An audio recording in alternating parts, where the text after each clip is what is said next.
Hello students, आपका स्वागत है मुतकिल बायोलॉजी में। आज हम बात करेंगे आपके लिम्फोसाइट सेल्स के बारे में।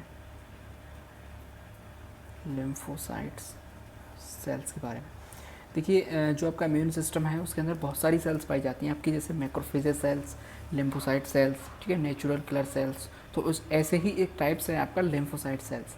जो आपकी लिम्फोसाइट सेल्स हैं वो दो प्रकार की पाई जाती हैं। एक आपकी बी लिम्फोसाइट सेल्स पाई जाती हैं, बी लिम्फोसाइट्स, और दूसरी आपकी पाई जाती है एक टी लिम्फोसाइट,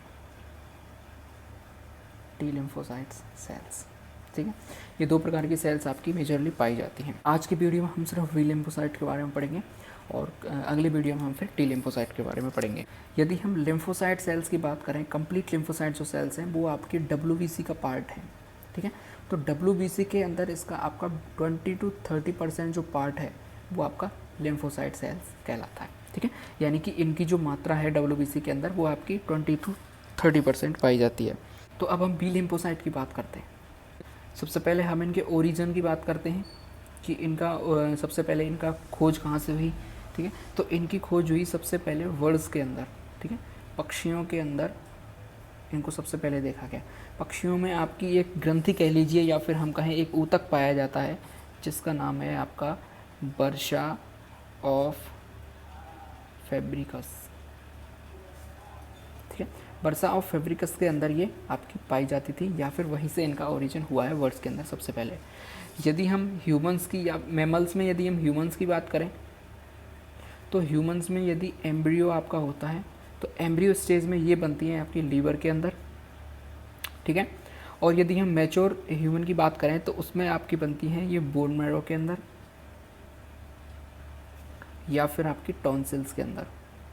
टॉन्सिल्स के अंदर ये आपकी बनती है। ठीक है, ओरिजिन कहाँ से हुआ है इनका? वर्ड्स में ओरिजिन हुआ है। ह्यूमंस में ये एम्ब्रियो में बनती हैं लीवर के अंदर, और आपके मैच्योर ह्यूमंस में बनती हैं ये बोन मैरो के अंदर या फिर टॉन्सिल्स के अंदर।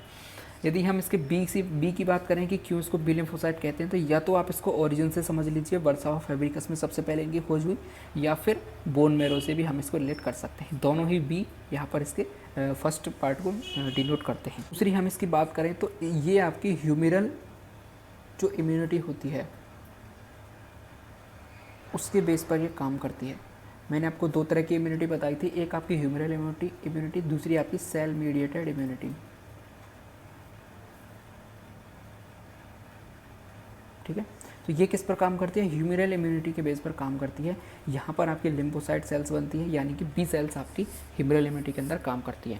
तो ह्यूमरल इम्यूनिटी आपकी एक स्पेसिफिक टाइप की इम्यूनिटी होती है। ठीक है, यानी कि एक स्पेसिफिक एंटीजन के लिए ये स्पेसिफिक जो एंटीबॉडीज़ वो बनाती है। तो सेम केस यहाँ पर बी लिम्फोसाइट का है। तो बी लिम्फोसाइट भी आपकी कैसी होंगी? स्पेसिफिक प्रकार की सेल्स होती हैं, और इनका जो काम है वो इनका मेजर फंक्शन ये है कि ये एंटीबॉडीज़ का निर्माण करती हैं बॉडी के अंदर।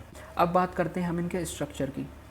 तो देखिए, इनका जो स्ट्रक्चर है बहुत ही बेसिक सा स्ट्रक्चर है, जैसे कि नॉर्मल सेल्स होती है आपकी, ये इनके अंदर इसका न्यूक्लियस पाया जाता है। ठीक है, ये किसका स्ट्रक्चर है? ये बी सेल है और ये आपका न्यूक्लियस है। ठीक है, अब हम बात करें कि इसकी जो बेस्ट पार्ट क्या है इसके स्ट्रक्चर का, तो इसकी बॉडी के ऊपर यहाँ पर कोई एंटीबॉडीज़ आपकी पाई जाती हैं। ठीक है, ऐसे आपकी बॉडी के ऊपर, इसकी बॉडी पर एंटीबॉडीज़ आपको दिखाई देंगी कुछ ऐसे।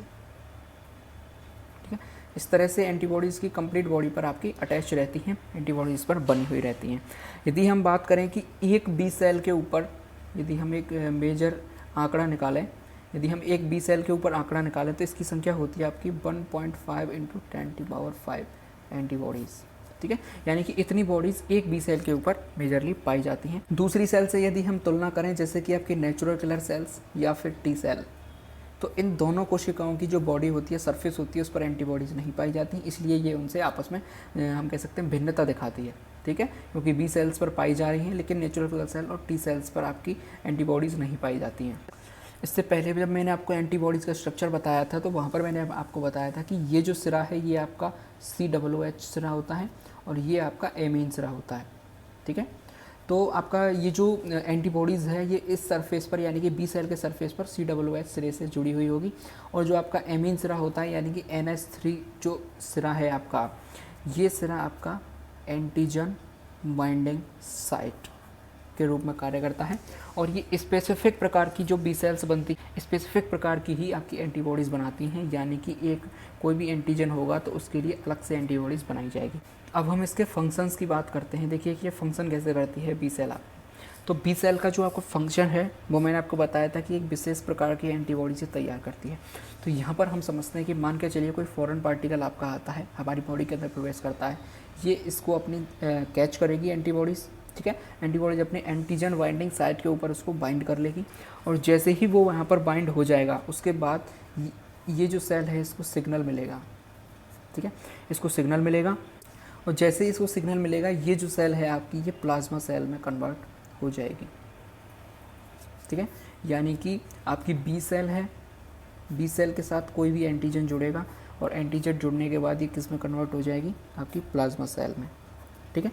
प्लाज्मा सेल में कन्वर्ट हो जाएगी और साथ ही साथ आपकी मेमोरी सेल भी बनेंगी, प्लाज्मा सेल्स बनेंगी और कुछ आपकी मेमोरी सेल्स बनेंगी। प्लाज्मा सेल्स आपकी एंटीबॉडीज़ का प्रोडक्शन करती हैं, ठीक है।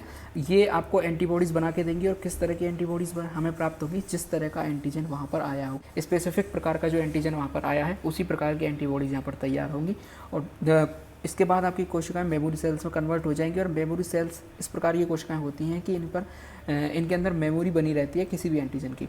तो इन फ्यूचर कभी भी ये जो एंटीजन आपका आएगा बॉडी के अंदर हमारे प्रवेश करेगा तो इसको इतना सब कुछ करने की ज़रूरत नहीं है। मेमोरी सेल्स के अंदर ये जो डेटा है आपका पहले से एंट्री किया हुआ है और डायरेक्ट एंटीबॉडीज़ आपकी बनने लग जाएंगी बिना किसी इसको रिकॉग्नाइज़ करे हुए। और जब आपका एंटीबॉडीज़ बनने लग जाएगा तो एंटीबॉडीज़ यहाँ पर जाकर इसको एंटीजन को ख़त्म कर देंगी। तो इस तरह से आपकी जो बी लिम्फोसाइट है ये सिंपल सी कोशिकाएं हैं, कोई खास इनका काम नहीं है। ये इनका मेजरली फंक्शंस है, यानी कि स्पेसिफिक प्रकार की एंटीबॉडीज़ बनाती हैं और ह्यूमरल इम्यूनिटी के अंदर ये आती हैं। इस तरह से ये फंक्शन करती हैं। हम बात करें कि प्लाज्मा जो सेल्स हैं, ठीक है, जो यहाँ पर कन्वर्ट हुई है उसमें से आपके 40% जो प्रोटीन्स बनती हैं वो एंटीबॉडीज़ आपकी बनाती हैं, ठीक है। प्लाज्मा सेल्स बहुत सारी प्रोटीन्स बनाती हैं और उस प्रोटीन्स में से 40% आपकी एंटीबॉडीज़ बनती हैं। और हम बात करें आपकी बी सेल्स की, यानी कि बी लिम्फोसाइट सेल्स है, इनकी जो लाइफ टाइम है इसका, वो लाइफ टाइम आपका 4 डेज़ है, 4 डेज़ या उससे भी कम। तो इस तरह से आपका सिंपल बी लिम्फोसाइट हो जाता है। अगले लेक्चर में हम आपके टी लिम्फोसाइट के बारे में पढ़ेंगे। Thanks for watching my video. दोस्तों के साथ वीडियो को शेयर करें, चैनल को सब्सक्राइब जरूर करें। देश से प्यार करें, माता पिता से प्यार करें। जय हिंद।